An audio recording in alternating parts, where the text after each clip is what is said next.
Welcome to Glamattech. I'm Ilona and I'll be telling you all about the Skullcandy Sesh Evo earbuds. Actually, I'm Ilona and I'll be taking a look at the Skullcandy Indy Evo. Anyways, the Skullcandy Sesh Evo comes with an IP rating of 55, which does the Indy Evo, which makes it sweat, water, and dust resistant. The Indy Evo also comes with telephonic technology, so you can use your phone to find your buds. Same. You can use either bud solo, doing it, 2 mics to take your phone calls and to talk to your virtual assistant. Check. The Sesh Evo comes with a frequency response of 20 Hz to 20 kHz. And the Indy Evo comes with, well, actually the same. So, are these buds actually the same? When you first take a look at the specs, the Sesh and the Indy Evo do seem very similar, but there are definitely some differences. The most obvious one, of course, is the look, as the Sesh has a more rounded finish, while the Indy sports a more streamlined design, as you can see. Another difference is the fit.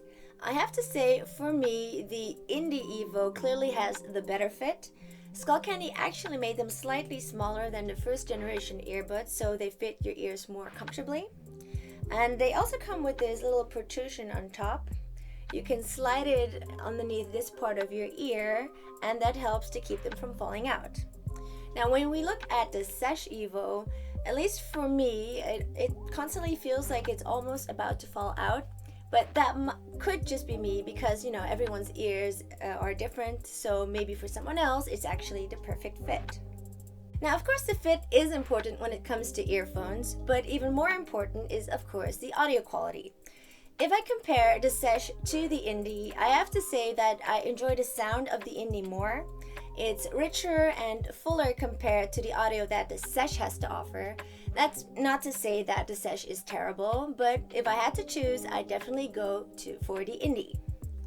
Now, unfortunately for the Sesh, battery-wise, the Indy also wins with 6 hours of listening time if you're only using the buds, and a total of 30 hours if you include the battery in the charging case.